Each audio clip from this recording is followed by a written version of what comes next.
হ্যাঁ, যদি সেই ক্ষমতার পরিবর্তন দেশ, জনগণ, মানুষ এবং এই রাষ্ট্রের পরিবর্তনের জন্য হয়,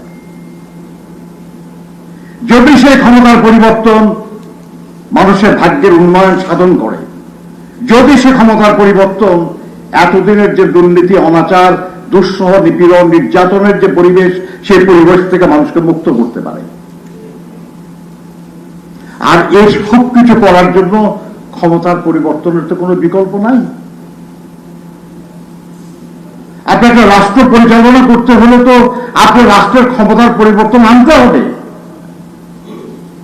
এবং সেটা আনতে হবে গণতান্ত্রিক প্রক্রিয়ায়, ভোটের মাধ্যমে, নির্বাচনের মাধ্যমে।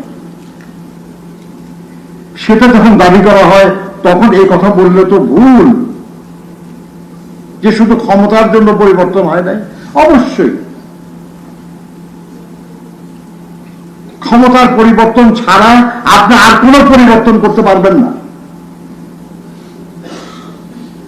রাষ্ট্র এবং সমাজের পরিবর্তন এমনিতে হয় না, এর জন্য ব্যবস্থার পরিবর্তন করতে হয়, এর জন্য আইন পরিবর্তন করতে হয়, এর জন্য প্রয়োজনীয় সংবিধান পরিবর্তন করতে হয়, এর জন্য মানুষের আচার আচরণ, চলাফেরা, কার্যক্রম সবকিছুতে পরিবর্তন আনতে হয়। আর সেই আনার নেতৃত্ব দেওয়ার জন্য যে শক্তি, সেই শক্তি প্রতিনিধিত্ব করে ক্ষমতা। পলিটিক্যাল সায়েন্সের একটা কথা আছে যে নো রাইট উইদাউট পাওয়ার। ক্ষমতা ছাড়া আপনার কোনো অধিকার নাই, ওই জন্য ক্ষমতা দরকার।